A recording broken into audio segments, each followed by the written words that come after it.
આજે વોટ યાત્રામાં વાત કરવી છે કુલ હિમાચલની હોટ સીટની। ધાર્મિક લોકો માટે છોટા કાશી તો પ્રવાસીઓ માટે ધરતીનું સ્વર્ગ। આજે વાત મંડીની કરવી છે, એક એવી બેઠક કે જ્યાં ગરમાતી રાજનીતિ આખા દેશમાં ચર્ચા જગાવે છે, કારણ કે ભાજપે અભિનેત્રી કંગના રનૌતને ઉતારીને જંગને રસપ્રદ બનાવી દીધો, તો કોંગ્રેસે પણ સામે રાજકીય વર્ચસ્વ ધરાવતા પરિવારના વિક્રમાદિત્યને ઉતારીને આ ફાઇટને ટાઈટ બનાવી દીધી છે। આ વખતે છોટા કાશીમાં ભગવો લહેરાશે કે પરિવારનું વર્ચસ્વ ટકશે? આ પર્વતીય પ્રદેશની મંડીમાં કોનો પરચમ લહેરાશે? મંડીમાં ક્વીન કે કિંગ? જોઈએ આ રિપોર્ટ। બિયાસ નદીને કિનારે વસેલ એક પ્રાચીન શહેર, 81 મંદિર હોવાને કારણે તે છોટા કાશી તરીકે પણ ઓળખાય છે। ઊંચા ઊંચા દેવદારના વૃક્ષ અને ચાના બગીચા અને ખળખળ વહેતા ઝરણાથી શોભતું હિમાચલ પ્રદેશનું આ શહેર પ્રવાસીઓ માટે સ્વર્ગ છે। આ મંડી છે જેનું પૌરાણિક નામ ઋષિ માંડવના નામથી માંડવનગર અને તિબ્બતી નામ ઝહૂર છે। જૂના મહેલો અને અંગ્રેજ શાસન સમયના આર્કિટેક્ચર આ પ્રદેશની ઓળખ છે। એક અતિ સુંદર અને સૌમ્ય મંડી જ્યાં કુદરતે સુંદરતા મન મૂકીને વરસાવી છે। પણ આજે વોટ યાત્રામાં આ રંગીન મંડીના રાજકીય રંગોની વાત।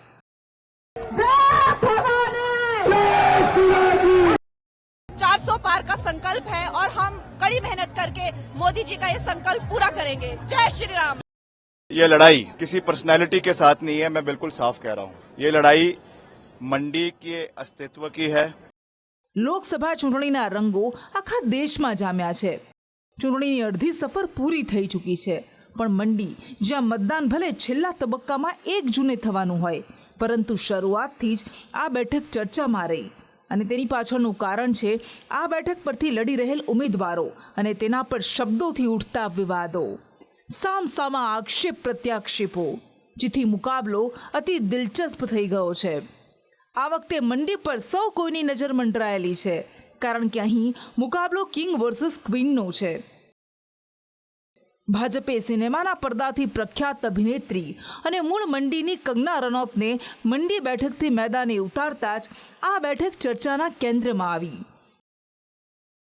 તો બીજી બાજુ કોંગ્રેસે શરૂઆતી ગડમથલ બાદ રાજવી પરિવાર સાથે સંબંધ ધરાવતા યુવા નેતા અને રાજ્ય સરકારમાં મંત્રી વિક્રમાદિત્ય સિંહને ટિકિટ આપતા આ ચૂંટણી વધુ રસપ્રદ બની ગઈ છે। 34 વર્ષનો વિક્રમાદિત્ય હિમાચલના 6 વખત મુખ્યમંત્રી રહી ચૂકેલા વીરભદ્રસિંહ અને પ્રદેશ કોંગ્રેસ અધ્યક્ષ અને મંડીથી વર્તમાન સાંસદ પ્રતિભાસિંહનો પુત્ર છે। કંગના રનૌતે 14 મેએ નામાંકન દાખલ કર્યું ત્યારે પોતાની જીતનો વિશ્વાસ વ્યક્ત કર્યો। देश के जो स्वर्णिम काल का एक इतिहास बन रहा है उसमें भागीदार है, उसमें हिस्सा लेने आए हैं, तो ये अवश्य ही एक ऐतिहासिक जीत होगी। ફિલ્મ ઇન્ડસ્ટ્રીમાં આવવા માટે પરિવારથી લાંબા સમય માટે છેડો ફાડનાર કંગનાનો પરિવાર પણ આજે તેની સાથે છે અને તેની જીત માટે પ્રાર્થના કરી રહ્યો છે। ने आशीर्वाद दिया, सारी जनता यहाँ आई हुई है, सब आशीर्वाद दे रहे हैं और आशीर्वाद देने के लिए यहाँ आई है। पक्की 100%। गंगा जी को बहुत बहुत बधाई देती हूँ और दिल से उनकी इस नई जर्नी के लिए दिल से उनको हार्दिक शुभकामनाएं देती हूँ। તો 5 દિવસ પહેલા મોટી સંખ્યામાં સમર્થકો સાથે વિક્રમાદિત્યએ રંગે ચંગે નામાંકન ભર્યું। अभी हमारे खिलाफ चुनाव लड़ रही हैं, वो सब चीजों के ऊपर बोलती है, मगर विकास के ऊपर उनकी जुबान जो है वो खुलती नहीं है। सुबह से शाम तक मंचों के ऊपर गालियां देती रहती है। आप दीजिए, हमको कोई दिक्कत नहीं है, कोई परेशानी नहीं है, मगर कम से कम मंडी के लोगों को अपना विजन तो पता है। नीति करते हैं, विकास की राजनीति करते हैं, वो केवल मनोरंजन की राजनीति करते हैं। और ये मनोरंजन की राजनीति के जो डायरेक्टर है माननीय आदरणीय सम्मानीय जयराम ठाकुर जी, जो इनकी पिक्चर चली हुई है, ये स्क्रिप्टेड पिक्चर है और इसका जो है बॉक्स ऑफिस के ऊपर 4 जून को पिट जाना ये निर्णायक है, ये तय है। मुझे काफी नजर आ रहा है लोगों के आव भाव से भी, और जनता अब जिस तरीके से मोदी सरकार से रुष्ट है, मोदी को वोट नहीं देना चाहती, तो इसी संदर्भ में मुझे लगता है कि हम अवश्य अपने इस मिशन में सफल होंगे। કંગના માટે મંડી પોતાનું વતન છે, પણ છેલ્લા ઘણા વર્ષોથી તે મુંબઈમાં હોવાને કારણે મંડીથી દૂર થઈ ગઈ। પણ તેમ છતાં કંગના પોતાને મંડીની દીકરી હોવાના નાતે મંડીવાસીઓ પાસે મતની અપીલ કરી રહી છે. તે રોડ શો કરી રહી છે, સભાઓ ગજવી રહી છે અને તેમાં મોટી સંખ્યામાં લોકો પણ ઉમટી રહ્યા છે. સમર્થકોનું ભરપૂર સમર્થન તેને મળી રહ્યું છે. તો બીજી બાજુ વિક્રમાદિત્યસિંહ મંડી માટે નવા નથી. જોકે વર્તમાનમાં બંને યુવા અને જાણીતા ચહેરા છે અને જુબાની જંગમાં એકબીજા પર નિશાન સાધતા રહ્યા છે. જોકે મંડી પર કંગનાનું નામ જાહેર કરતા જ કોંગ્રેસ નેતા સુપ્રિયા શ્રીનેતની ભદ્દી પોસ્ટે વિવાદનો મતપૂડો છેડ્યો. સુપ્રિયાની એક પોસ્ટ પર કોંગ્રેસ બેકફૂટ પર આવી ગઈ. કંગનાએ તેને મંડીની દીકરીનું અપમાન ગણાવી મંડીવાસીઓ પાસેથી સહાનુભૂતિ મેળવવાની કોશિશ કરી. જોકે આ જ રાજનીતિ છે. અહીં એક ખોટા શબ્દો પર બાજી બદલાઈ જતી હોય છે અને કંગના પણ હવે રાજનીતિ શીખી रही છે. फिर उनके जो स्पोक्स पर्सन हैं वो कहते हैं कि मंडी की जो लड़कियां हैं उनके भाव क्या चल रहे हैं.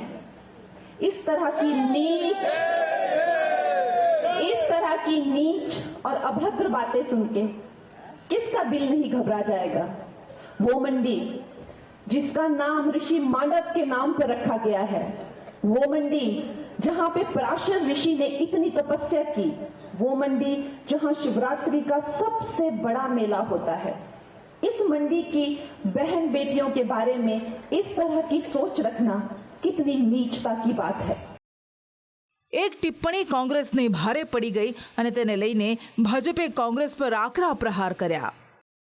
देवभूमि हिमाचल प्रदेश की छोटी काशी से जो सांसद की उम्मीदवार चुनी गई, उनके खिलाफ अभद्र टिप्पणी करना,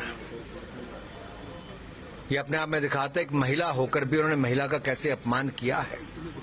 हिमाचल इसका करारा जवाब देगा, मंडी इसका करारा जवाब देगी, लेकिन साथ ही साथ कांग्रेस का असली चेहरा नजर आता है. આજની રાજનીતિમાં નેતાઓ જનતાના મુદ્દા ભૂલી જાય છે અને અંગત પ્રહારોને જ રાજનીતિના કેન્દ્રમાં મૂકે છે. એવું જ કંઈક મંડીમાં પણ થઈ રહ્યું છે. દેશમાં મટન, મછલી ને મંગલસૂત્ર જેવા મુદ્દાઓ પર ભાજપ વિપક્ષ પર પ્રહાર કરી રહ્યું છે. ત્યારે વિક્રમાદિત્યએ કંગના રનૌત પર ગૌમાંસ ખાતી હોવાના આરોપ લગાવ્યા અને રાજનીતિ વધુ ગરમાઈ. તો કંગનાએ પલટવાર કરતા राहुल गांधी ने बड़ा पप्पू कहता, विक्रमादित्य ने छोटा पप्पू कहीने जवाब आपता परिवारवाद पर पण निशान साध्યું. मंडी संसदीय क्षेत्र के अंदर कर रही है, लगातार हमारी देवी देवताओं का तिरस्कार कर रही है, लगातार हमारे सनातन धर्म का तिरस्कार कर रही है. उस पे भी हम लोगों के बीच में जाएंगे. जिस खान पीन से हम दूर दूर तक सनातन धर्म का कोई रिश्ता नहीं है, उसको इनके प्रत्याशी जो बढ़ावा दे रहे हैं, ये बहुत दुर्भाग्यपूर्ण है. बड़ा पप्पू है दिल्ली में, लेकिन हमारे यहाँ पे भी एक छोटा पप्पू है. वो कहता है कि मैं गौमांस खाती हूँ और उसके पास एक वीडियो है, तो वो वीडियो दिखाता क्यों नहीं है. छोटा पप्पू मुझे कहता है कि ये कलंकित है, ये अपवित्र है और इसको देवभूमि में आकर पवित्र होना चाहिए. मैं उसको पूछना चाहती हूँ कि उसे क्यों लगता है कि मैं अपवित्र हूँ. क्योंकि मैंने अपने बाप के नाम के बिना, अपनी माँ के नाम के बिना, अपने आप खुद अपना नाम मुंबई नगरी में बनाया, इसलिए उसको लगता है मैं अपवित्र हूँ. કંગના રાજનીતિમાં નવી છે અને એટલે જ તેની પાસે ઝીરો નોલેજ હોવાનું કહીને કટાક્ષ કરાય છે. उनको ना जानकारी है, ना कोई इतिहास का ज्ञान है. पहली बात तो देश के अंदर शहजादे नहीं होते, यहाँ पे राजा महाराजा होते हैं. ये हिंदुस्तान है, ये कोई ईरान और पाकिस्तान नहीं है. तो पहले तो अपना ज्ञान ठीक कर ले, पहले तो अपना जो है वो जो उनकी नॉलेज है उसको ठीक करे. शहजादे भारत में नहीं होते. जो ये बोलता है कि 2014 में आज़ादी मिली है, जो ये कहता है कि उनको कि जो है प्रधानमंत्री ही इतिहास ही बदल दिया हमारे देश का, तो इस तरीके से तो ये चीज़ें मंडी की जनता है और प्रबुद्ध जनता है, पढ़ी लिखी जनता है, दे नो, दे अंडरस्टैंड. પણ આ બધા વચ્ચે કંગનાનો આવો જ એક વિડીયો સોશિયલ મીડિયામાં પણ જોરદાર વાયરલ થયો, જેણે કંગનાને શરમજનક સ્થિતિમાં મૂકી દીધી. જેમાં રાહુલ ગાંધી પર નિશાન સાધતા સાધતા કંગના તેજસ્વી યાદવની જગ્યાએ ભાજપના જ નેતા તેજસ્વી સૂર્યાને લપેટમાં લઈ લે છે. इस तरह के एक बिगड़े हुए शहजादों की एक पार्टी है चाहे वो राहुल गांधी हो जाए, चाहे जिनको चांद पे आलू उगाने हो, या तेजस्वी सूर्या हो जाए जो अपनी गुंडागर्दी करते हैं, मछली उछाल उछाल के खाते हैं, या अखिलेश यादव हो जाए जो अपनी तरह की उठपटांग बातें करते हैं, या फिर हमारे यहाँ भी एक शहजादे हैं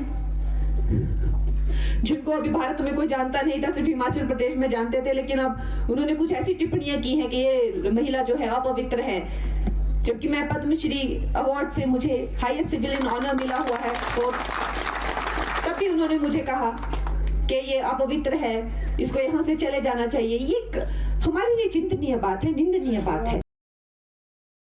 આ ચૂંટણીનો સમય છે અને આ એ જ સમય છે જ્યારે નેતાઓને સૌથી વધારે કોઈ યાદ આવતા હોય તો તે ભગવાન છે, પછી તે કોઈ પણ પક્ષના નેતા કેમ ના હોય।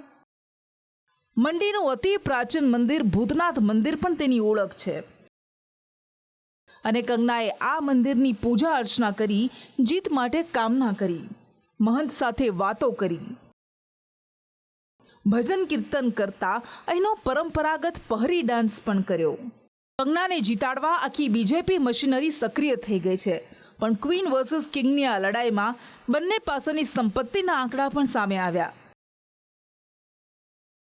કંગના પાસે 5 કરોડનું સોનું, 55 લાખની ચાંદી, 3 કરોડની કિંમતના હીરા છે, 5.5 કરોડની ગાડીઓ સહિત કુલ 90 કરોડ કરતાં વધુ ચલ અચલ સંપત્તિ છે।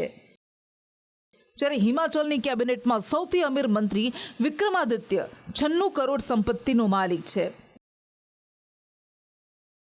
પણ જો પરિવારની સંપત્તિ જોડવામાં આવે તો તે 1 અરબ કરતાં વધારે છે। મોંઘી ગાડીઓનો તે માલિક છે। મંડીનો રાજકીય ઇતિહાસ ઘણો રસપ્રદ રહ્યો છે, કારણ કે આ બેઠક કોઈ એક પક્ષનો લાંબા સમય માટે ગઢ નથી રહી। ક્યારેક ભાજપ તો ક્યારેક કોંગ્રેસના ખાતામાં આવતી રહી છે। 2014-19માં મોદી લહેરમાં ભાજપના રામ સ્વરૂપ શર્મા અહીંથી જીત્યા, પરંતુ તેમનું મૃત્યુ થતાં 2021માં પેટા ચૂંટણી થઈ, ત્યારે વિક્રમાદિત્યએ મા માટે પ્રચારની કમાન સંભાળી હતી અને તેમને જીતાડ્યા હતા। વિક્રમાદિત્યના પિતા વીરભદ્રસિંહ અને માતા પ્રતિભાસિંહ મંડી પરથી 3 વખત જીતી ચૂક્યા છે।